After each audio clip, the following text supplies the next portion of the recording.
नमस्कार। आज के इस खास विश्लेषण में हम एक बहुत ही दिलचस्प कहानी पर बात करने वाले हैं। एक ऐसी कहानी जो परिवार, लजीज खाने और इंसान के चरित्र की सबसे बड़ी परीक्षा के इर्द गिर्द घूमती है। ये गाथा हमें सोचने पर मजबूर कर देगी कि कैसे हमारे छोटे छोटे फैसले पूरी जिंदगी की दिशा ही बदल देते हैं। तो चलिए बिना किसी देरी के इस सफर की शुरुआत करते हैं। इस पूरी कहानी के केंद्र में एक बहुत ही गहरा सवाल है। जरा सोचिए, क्या होता है जब एक फलते फूलते मजबूत पारिवारिक बंधन में अचानक से लालच का जहर घुल जाए। आज की इस चर्चा में हम इंसानी फितरत, सही गलत की पहचान और उसके अंजाम को बहुत करीब से समझने की कोशिश करेंगे। तो सबसे पहले बात करते हैं उस मशहूर चिकन ढाबे की जिसे वीरेंद्र और सूर्यकांत नाम के दो भाई चलाते थे। ये कहानी शुरू होती है बिहार के पटना के पास बसे एक बहुत ही शांत गांव दयावा से। इसी गांव के मुख्य रास्ते पर इन दोनों भाइयों का ढाबा था। अब इनकी रेसिपी तो लाजवाब थी ही, राह चलते लोग भी बस खुशबू से खींचे चले आते थे। लेकिन असली जादू उनके मसालों में नहीं था, बल्कि उन दोनों भाइयों के बेहतरीन तालमेल में था। वो दरअसल अपने स्वर्गीय पिता के उस सपने को जी रहे थे जिसमें उन्होंने कहा था कि साथ रहोगे तो आगे बढ़ोगे। उनकी ये बेमिसाल एकता ही, सच कहें तो, उनके ढाबे की अपार सफलता की सबसे बड़ी चाबी थी। लेकिन फिर कहानी में एक मोड़ आता है जहां बोया जाता है लालच का बीज। ये लालच तब पनपता है जब वीरेंद्र की पत्नी कोमल पड़ोस की महिलाओं को नई साड़ियों में देखती है। उसके मन में ज्यादा पैसों की चाह जाग उठती है और वो वीरेंद्र पर दबाव डालने लगती है कि ढाबे की कमाई को सूर्यकांत के साथ बांटने की आखिर जरूरत ही क्या है। उसका ये एक वाक्य, अकेले काम करोगे तो पूरा पैसा तुम्हारा होगा, वीरेंद्र के दिमाग में एक धीमे जहर की तरह काम कर जाता है। ये साफ दिखाता है कि कैसे सिर्फ एक दूषित विचार इंसान की रातों की नींद उड़ा देता है और उसकी सोचने समझने की क्षमता को पूरी तरह से भ्रष्ट कर सकता है। और यहीं से शुरू होता है दोनों भाइयों का अलगाव, जो कि एक बेहद क्रूर योजना का हिस्सा था। अब देखिए, वो सिर्फ एक लालच अब एक सक्रिय और सोची समझी साजिश में बदल चुका था। वीरेंद्र ने अपने ही बेगुनाह छोटे भाई को फंसाने के लिए बाकायदा कुछ क्रूर चालें चलीं। पहला कदम, उसने छुपकर चिकन की कढ़ाई में ढेर सारा नमक और मिर्च मिला दिया। दूसरा कदम, उसने ग्राहकों को उस खराब खाने के लिए जमकर हंगामा करने दिया। और तीसरा, सबसे खौफनाक कदम, उसने इस पूरी गलती का इल्जाम सूर्यकांत पर मढ़ दिया और उसे हमेशा के लिए उस ढाबे से बेदखल कर दिया। इसके बाद कहानी हमें ले जाती है एक गलत रास्ते की तरफ, जहां असली संघर्ष और सच्चाई का सामना होता है। यहीं से दोनों भाइयों के रास्ते बिल्कुल अलग हो गए। जहां एक तरफ सूर्यकांत बुरी तरह टूट चुका था, वहीं उसकी पत्नी रश्मिता ने असाधारण हिम्मत दिखाई। उसने अपने गहने बेच दिए ताकि सूर्यकांत सड़क के किनारे एक छोटा सा लेकिन पूरी तरह से ईमानदारी से चलने वाला चिकन का ठेला लगा सके।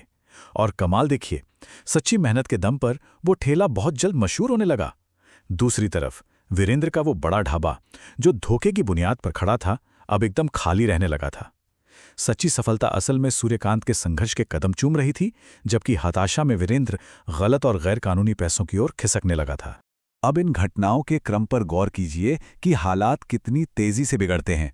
पहले ही दिन वीरेंद्र की मुलाकात जमीर नाम के एक तस्कर से होती है और एक हफ्ते के भीतर वो अपने गिरते व्यापार को बचाने के लिए ढाबे के पीछे से अवैध चीजें बेचना शुरू कर देता है। एक महीने के अंदर इसका भयानक असर पूरे गांव पर दिखने लगता है। नशा और घरों में हिंसा तेजी से बढ़ने लगती है और फिर दूसरे महीने में जाकर इन खौफनाक नतीजों को देखकर वीरेंद्र के अंदर का अपराध बोध आखिरकार जाग ही जाता है। लालच हमेशा अपने साथ एक कड़वा सच लाता है। यहां साफ समझा जा सकता है कि वादे और सच्चाई में कितना बड़ा अंतर था। एक तरफ वो वादा था जो अपराधी जमीर ने वीरेंद्र से किया था, दुगने मुनाफे और जल्दी अमीर बनने का। लेकिन दूसरी तरफ वो डरावनी सच्चाई थी जो गांव में फैल रही थी। बर्बाद होते घर, सड़कों पर शराबी लोगों की लड़ाइयां और पूरी तरह से खत्म होती शांति। और फिर आता है पछतावे और आत्मसमर्पण का वो दौर, जहां लालच की असली कीमत समझ में आती है। ये कहानी अपने चरम पर तब पहुंचती है जब एक दिन वीरेंद्र ने सड़क पर एक औरत को रोते हुए देखा, जिसे उसका नशे में धुत पति बुरी तरह से पीट रहा था।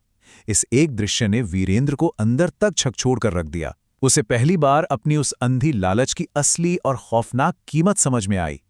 अपनी पत्नी का कड़ा विरोध करते हुए उसने आखिरकार कह ही दिया, ये पैसा गलत है, इसकी वजह से लोग बर्बाद हो रहे हैं।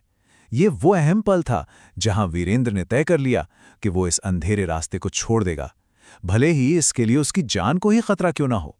इस कड़े फैसले के बाद जो हुआ वो एकदम सस्पेंस से भरा था। वीरेंद्र सीधे पुलिस स्टेशन गया और उसने बहादुरी से अपनी और उस पूरे गिरोह की सटीक जानकारी पुलिस को दे दी। रात के अंधेरे में पुलिस ने गोदाम पर छापा मारा, भारी भगदड़ मची और ज़मीर पकड़ा गया। वीरेंद्र ने भी अपने किए गए अपराधों का प्रायश्चित करने के लिए खुद को कानून के हवाले कर दिया और 1 साल की जेल की सजा स्वीकार कर ली। लेकिन कहते हैं ना, अंत में ईमानदारी की ही जीत होती है।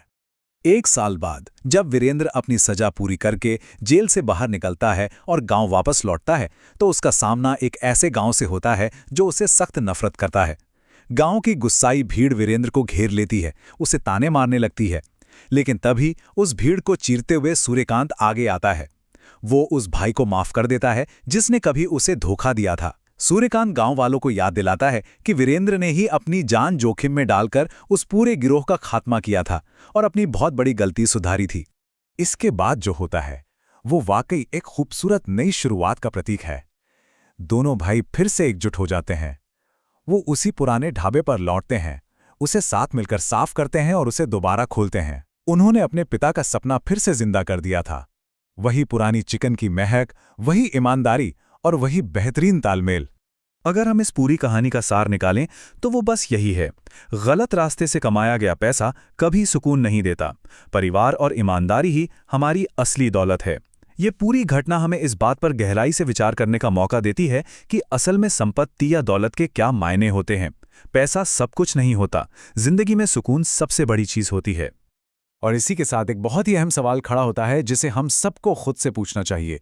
क्या रातों रात अमीर बनने की अंधी चाहत कभी उस मानसिक शांति और सम्मान की बराबरी कर सकती है जो एक ईमानदारी भरे जीवन से मिलती है? इस सवाल पर जरूर गौर कीजिएगा। आज के इस विश्लेषण में हमारे साथ जुड़ने के लिए बहुत बहुत धन्यवाद। उम्मीद है इस कहानी ने हमारे सामने कुछ नए और स्पष्ट विचार प्रस्तुत किए होंगे।